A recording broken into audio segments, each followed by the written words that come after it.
Sean todos muy bienvenidos a un capítulo más de Estructurando. En esta ocasión pues vamos a hablar un poco acerca de lo que es la torsión, sus conceptos fundamentales y espero les sea de suma utilidad. Siempre una frase antes de iniciar el video: denme un punto de apoyo y moveré el mundo. Arquímedes. Vamos a desglosar brevemente lo que es la torsión, cómo esta se aplica a diferentes estructuras, conceptos fundamentales que requerimos y pues un breve repaso de lo que es la estática, cómo se calcula ese par de torsión que vamos a necesitar. Luego vamos a hablar sobre lo que son las deformaciones torsionantes en una barra circular. Primero vamos a tomar en consideración barras circulares porque es el aspecto más básico y el aspecto más sencillo de tomar. Posteriormente, pues se puede ampliar a barras no circulares, que es lo que nos compete, específicamente para vigas y para losas de entrepiso. Y luego, por último, vamos a hablar sobre las barras circulares de materiales linealmente elásticos, cómo se comporta ese esfuerzo cortante a lo largo de la sección transversal de esas barras circulares. En sus asignaturas anteriores han analizado el comportamiento de diferentes tipos de elementos estructurales. Generalmente han estudiado lo que es una barra simple y sometida a cargas axiales, es decir, a tensión o a compresión, cualquiera de las dos. Y pues conceptos básicos de esfuerzo cortante. Pero en esta ocasión consideramos un comportamiento un poco diferente a lo que ustedes están acostumbrados, que es conocido como torsión. ¿Qué consiste la torsión? Básicamente un momento aplicado a una barra longitudinal y pues que lo que hace es trasladar un esfuerzo cortante a lo largo de toda la sección transversal. En este caso, un caso más simple y un caso sencillo de poderlo visualizar es un destornillador. En un destornillador usted tiene la mano apretada, aplica un torque en la superficie exterior y ese torque pues es trasladado a lo largo de toda la barra.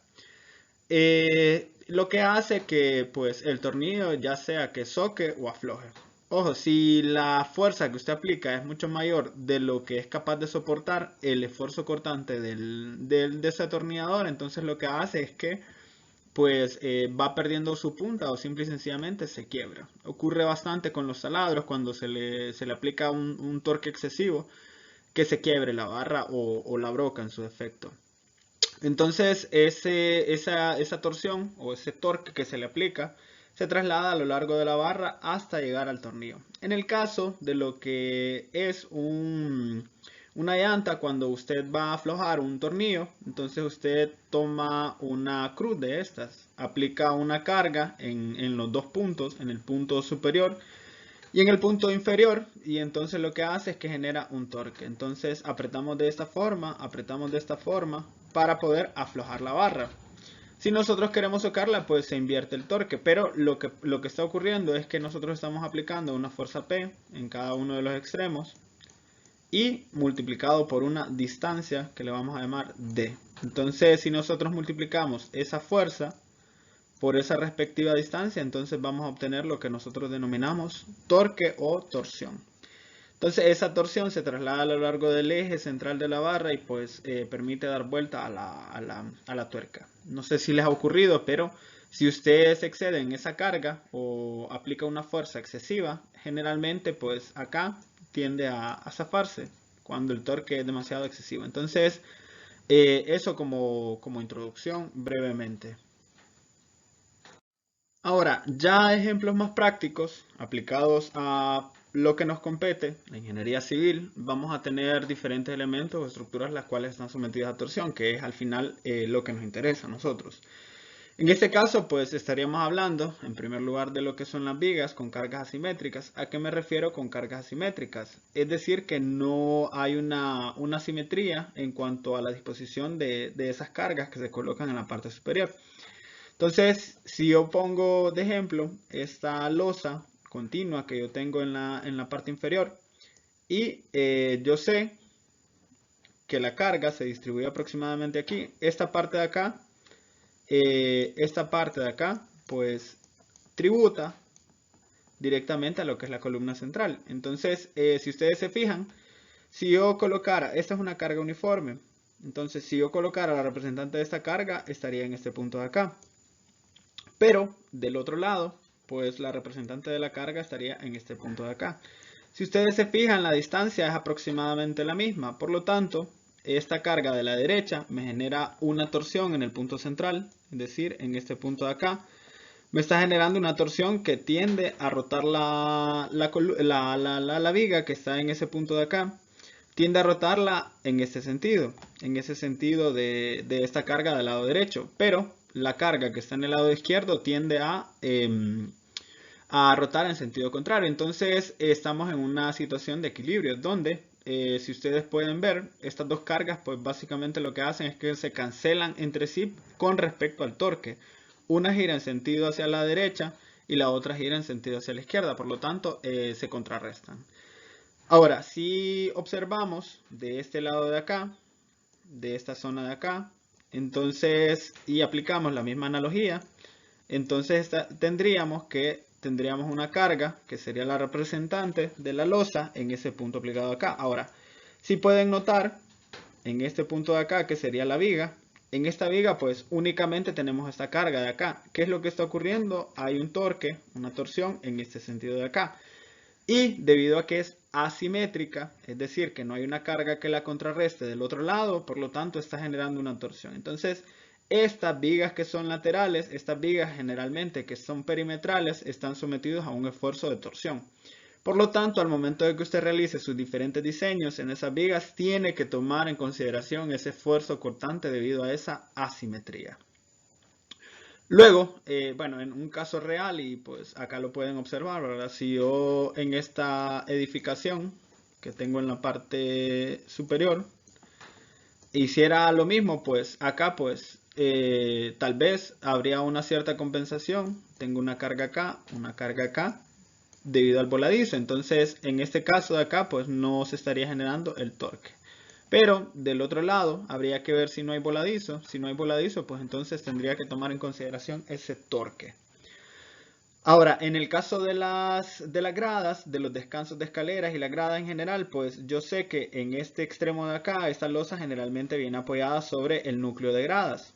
Casi siempre, en la mayoría de las veces. En la mayoría de las veces usted tiene que esto está anclado directamente a ese núcleo. ¿Qué es lo que está ocurriendo? Yo tengo esta carga que está en el aire prácticamente. Entonces, si yo tomara en consideración para cada peldaño, para cada segmento, una porción, entonces yo tendría una carga P representativa en ese punto de ahí. Y por lo tanto, lo que está generando en esta base de acá, pegado al núcleo de las gradas, me está generando un torque. Entonces, en ese caso de ahí, pues me está generando una torsión en ese extremo de acá que lo que me representa es un esfuerzo cortante. Entonces, tengo que tomarlos en consideración al momento de realizar mi diseño.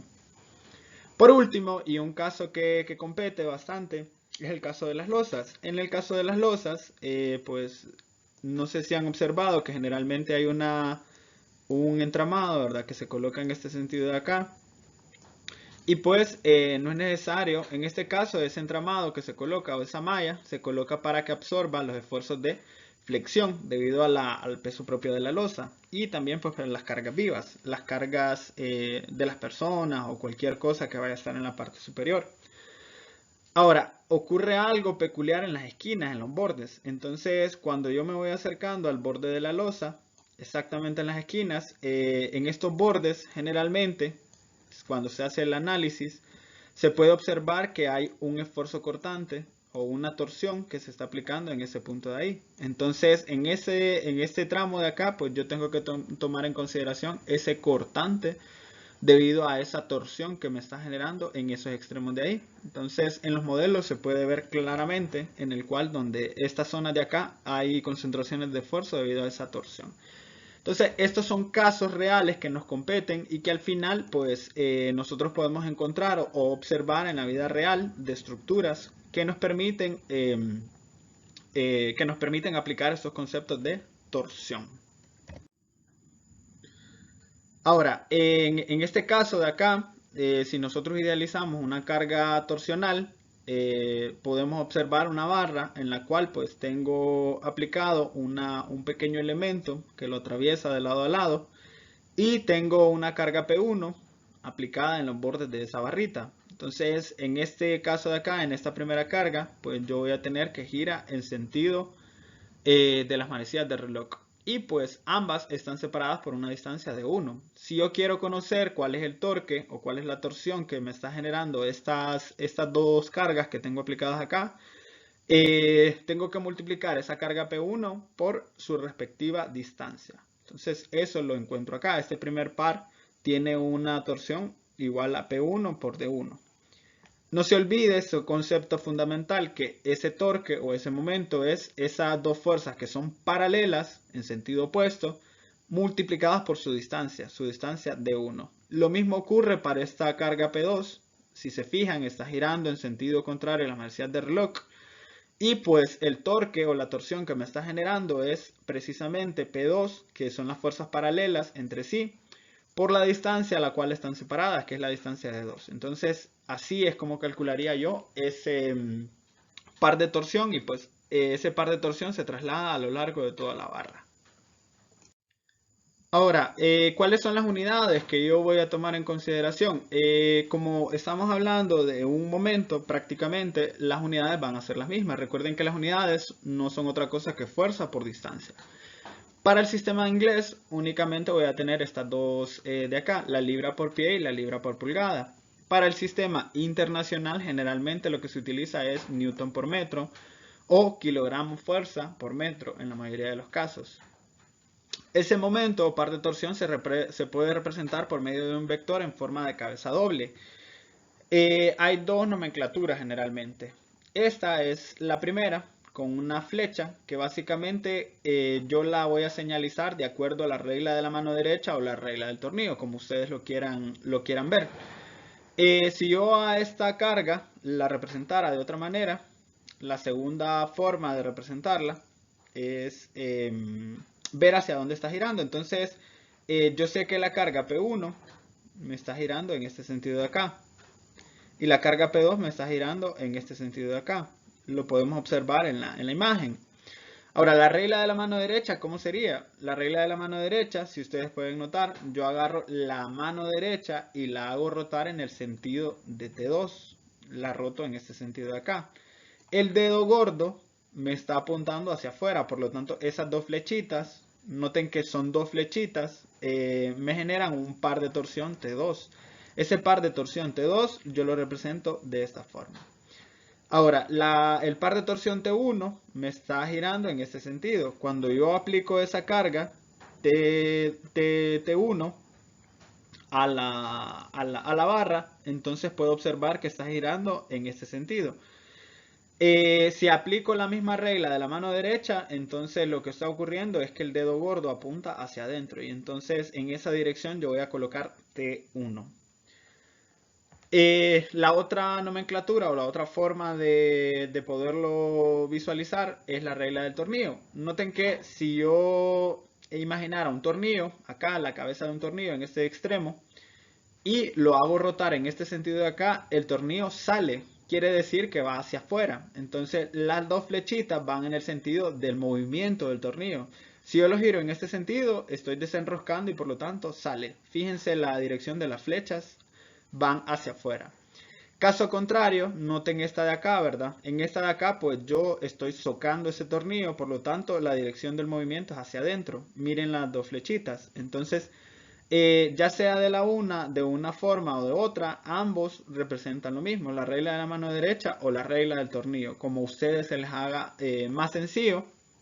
Yo en lo personal me gusta más la regla del tornillo debido a que me imagino que estoy abriendo o cerrando una válvula. En este caso, pues si lo hago rotar en ese sentido, estoy abriendo la válvula, va hacia afuera la flechita. Y en este caso, pues estoy cerrando la válvula, va hacia adentro la flechita. Otra representación alternativa es la flechita roja que yo había dibujado anteriormente. Esos momentos pues yo los puedo representar con esas flechas. Ya sea que usted utilice las dos flechitas o esta flecha curva. Entonces en ambos casos son representaciones equivalentes. Es un poco más fácil de representar esta flecha curva. Si ustedes notan pues simplemente la pongo en la dirección en la cual está aplicada esos pares de momentos. Y pues es un poco más de sencilla de visualizarlo. Ahora, en los libros de texto, en todos los diferentes, ustedes pueden encontrar una u otra nomenclatura. Entonces, por eso es que coloco ambas para que ustedes sepan que ya sea que se utilice una u otra, son equivalentes al final. Ahora, dado que cada sección transversal de esta barra es idéntica, es decir, que tenemos un material que es más o menos homogéneo y uniforme, y puesto que cada sección transversal se somete a ese mismo par de torsión que yo tengo aplicado en los extremos, y pues obviamente es trasladado a nivel interno a lo largo de toda la barra, se dice que ésta está en estado de torsión pura. A partir de consideraciones de simetría, se puede demostrar que esas secciones transversales de la barra no cambian de forma conforme giran respecto al eje longitudinal. Es decir, yo aplico el par de torsión en el extremo, en ambos extremos, y lo que ocurre es que simplemente rota un punto con respecto al otro, pero cada sección transversal permanece completamente redonda antes y después de aplicar la carga. Esa es una consideración que vamos a tomar.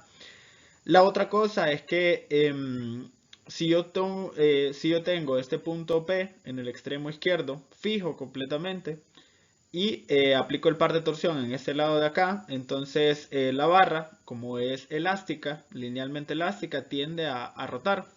Entonces hay una rotación en ese extremo a la cual yo le voy a denotar con el nombre de phi.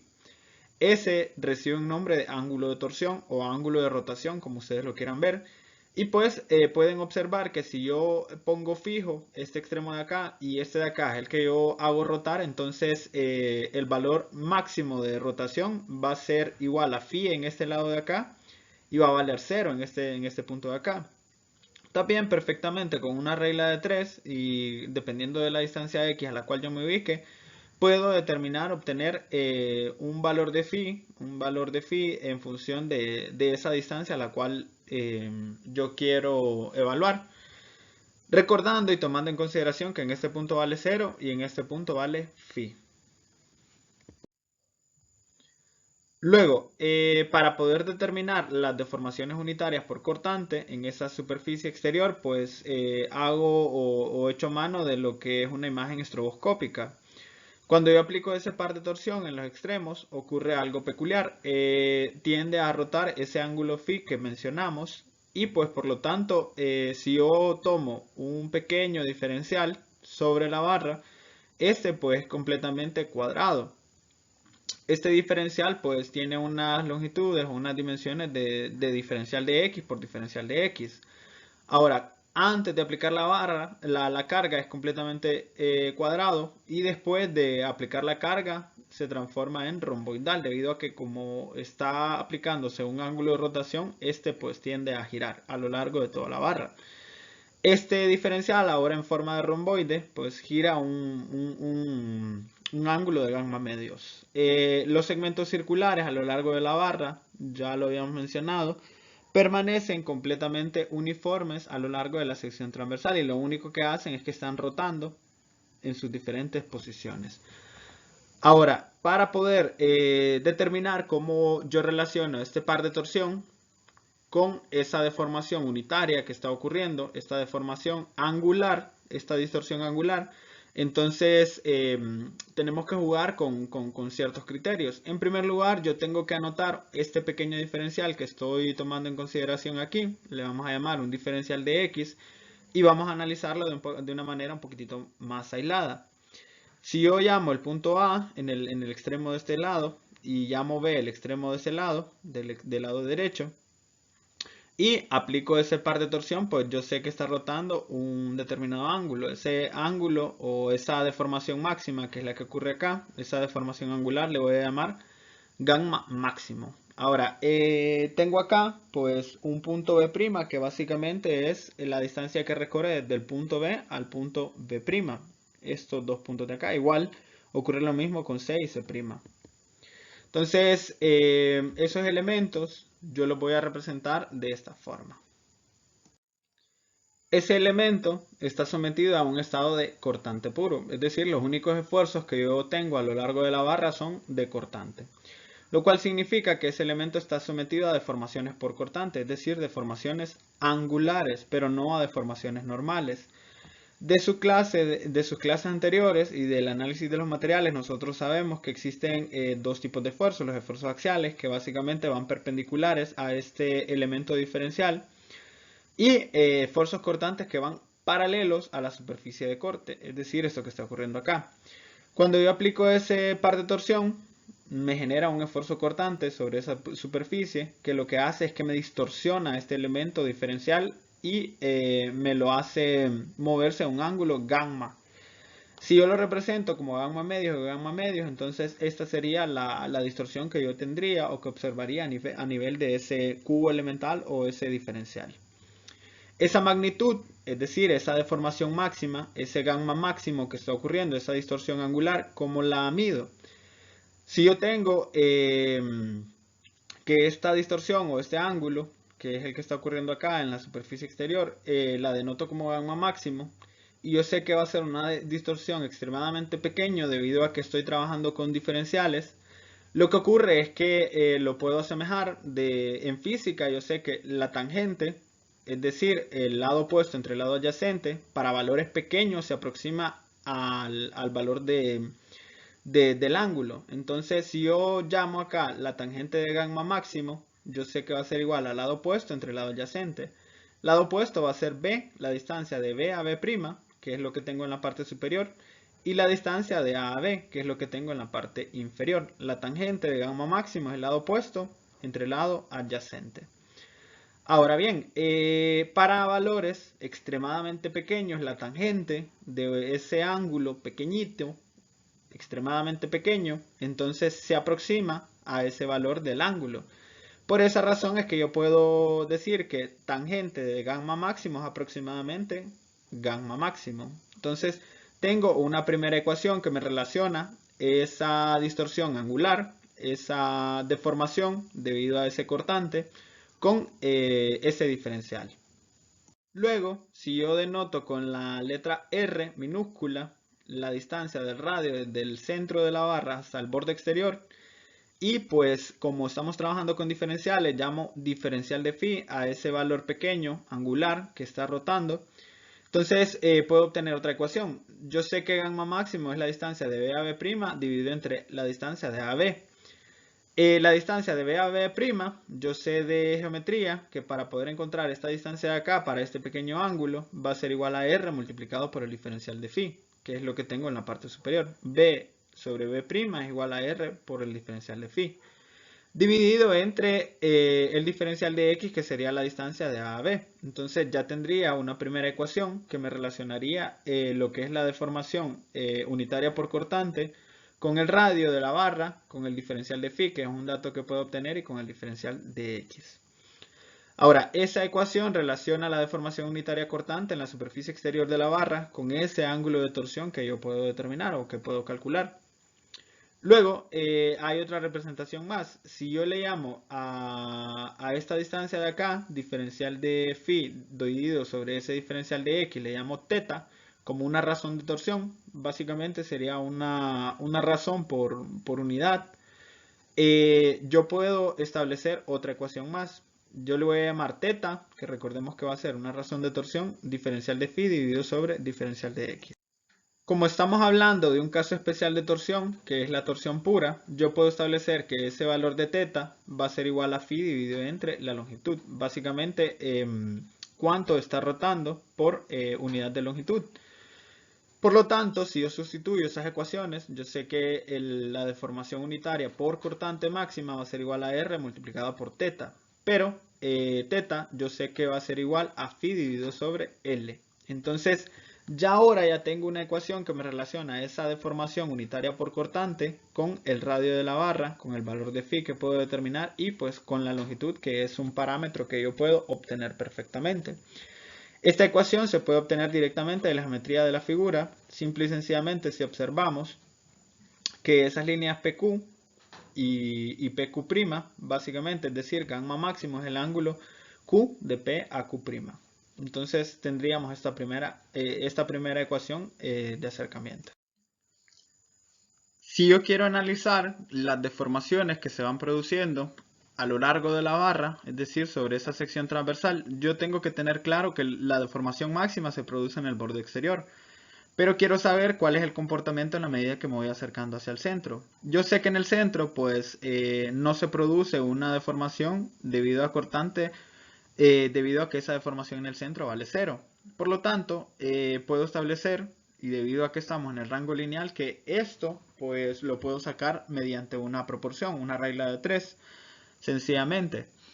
Esos elementos interiores también están en cortante puro y yo quiero saber a cuánto es esa deformación que está ocurriendo a lo largo de la sección transversal y pues necesito una ecuación que me determine esos valores. Si yo hago una proporción o una regla de 3, como les comento, debido a que el material es linealmente elástico y estamos dentro del rango elástico, por lo tanto puedo aplicar una regla de 3.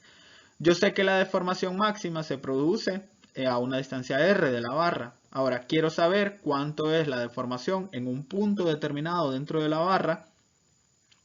Entonces, establezco acá la deformación máxima es AR como esa deformación que yo quiero analizar es igual a una distancia ρ desde el centro de la barra hacia un punto arbitrario que quiero analizar. Y recuerden que yo lo que quiero saber es la deformación unitaria en ese punto. Entonces, esa deformación debido a cortante va a ser igual a ρ multiplicado por θ, otra forma de expresarlo, o lo que es igual a, si despejamos de esta ecuación, a ρ dividido entre r multiplicado por la deformación máxima. Esta ecuación muestra que esas deformaciones unitarias por cortante que están ocurriendo a lo largo de la sección transversal de la barra varían linealmente con la distancia desde el centro donde vale 0 hacia el exterior donde vale la deformación máxima hasta una distancia máxima de r. Esa sería la ecuación que pues me relacionaría la deformación máxima con una deformación en el interior de la barra. ¿Para qué nos sirven esas ecuaciones? Pues van a haber casos especiales, que es lo que nos compete. Si ustedes observan que es lo que ocurre en la mayoría de los rótulos, en la mayoría de los post-its, el interior es hueco. Entonces a mí me interesa saber cómo se va comportando el esfuerzo a lo largo de la sección transversal. Yo sé que la deformación máxima ocurre en el borde y que ocurre una deformación mínima en el interior de la barra. Y obviamente una vez que se sale del material vale 0. Entonces, con estos valores o con esa ecuación anterior que hemos deducido, podemos determinar cuánto vale esa deformación máxima y cuánto vale esa deformación mínima en el radio interior de la barra. Entonces, simplificando y incluyendo estas ecuaciones de la ecuación anterior, entonces sabemos que la deformación máxima va a ser igual a R2 multiplicado por phi dividido entre L. Y que la deformación mínima va a ser igual a ese radio 1, o sea, el radio interior, multiplicado por phi dividido entre L. Donde esos radios, pues obviamente, son el radio exterior y el radio interior de la barra. Agradecerles por su atención y que hayan llegado a este punto. Vamos a colgar un siguiente video que vamos a analizar el esfuerzo cortante a lo largo de la sección transversal. Ahora ya que conocemos la deformación, podemos relacionar debido a esa linealidad, debido a esa elasticidad que poseen los materiales, podemos relacionar esta deformación con su respectivo esfuerzo cortante. Agradecerles por haber llegado hasta acá y solicitarles que si no se han suscrito al canal lo hagan para que puedan seguir disfrutando de los siguientes videos de torsión que vamos a seguir colgando. Gracias y hasta la próxima.